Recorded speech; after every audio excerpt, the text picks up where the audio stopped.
Peter Dutton is the real deal. He has been his entire time in politics, and he certainly has been as a minister. He has been so responsible for making sure that our immigration system is one that follows our values and one that has been able to keep us safe. As you know, he is now the Defence Minister. And from his first moments after being sworn in as the new Defence Minister of the country, just like he was as a former copper, he understands that the people who truly are those that are part of our national defence are those that are willing to risk it all every single day when they go to work. That's why, just a couple of weeks after becoming the Defence Minister, he overruled the ridiculous decision taken by the then Defence Minister to remove all medals and citations from anyone who went anywhere near Afghanistan. The truth is, we have to make sure that Afghanistan is not turned by the left into the 21st century Vietnam. Our mate Heston Russell spoke here on that very subject last night. What we did at our level was fantastic. We were just saying, as a Special Operations Task Group alone, we removed 11,000 insurgents from the battle space, and we are now discussing 25 alleged murders in the Brenton report.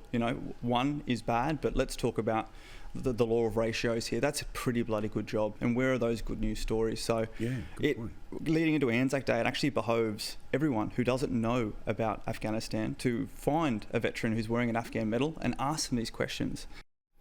Bloody oath. But of course, those that are already invested in turning everything to do with Afghanistan into Vietnam 2.0, this was how the decision of right-mindedness to make sure that people who had done nothing wrong would be able to wear their citations on Anzac Day and pass them on to their families just like previous generations had before. This is how they decided to interpret this decision from a minister who gets it. The handful of people that might be convicted or might be found guilty through another process, or more or less than that, whatever the number is, that shouldn't taint the exceptional work of those soldiers. Absolutely right. So how was this interpreted today over there at the Turnbull Times? Well, unsurprisingly, this was about overruling the brass, overruling the bureaucrats. Meantime, at one of our two taxpayer-funded media organisations, they say Peter Dutton blocks decision by ADF chief to strip veterans of medals. Remember, the extreme majority of those who served in Afghanistan did nothing wrong. In fact, they did incredible things. This bloke also is the hope of the side because he gets Australian values.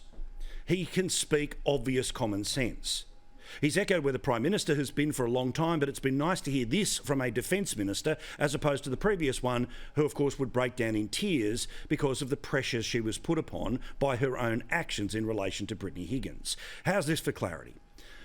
On Sunday you're going to have 100,000 people at the MCG. But apparently we must limit the number of people who can physically march in a parade, cheer on the people in that parade, or get up before the sun does to commemorate those who fought for the very freedoms that mean we can effortlessly go to the football in the afternoon on Anzac Day. Here's what he told the radio today.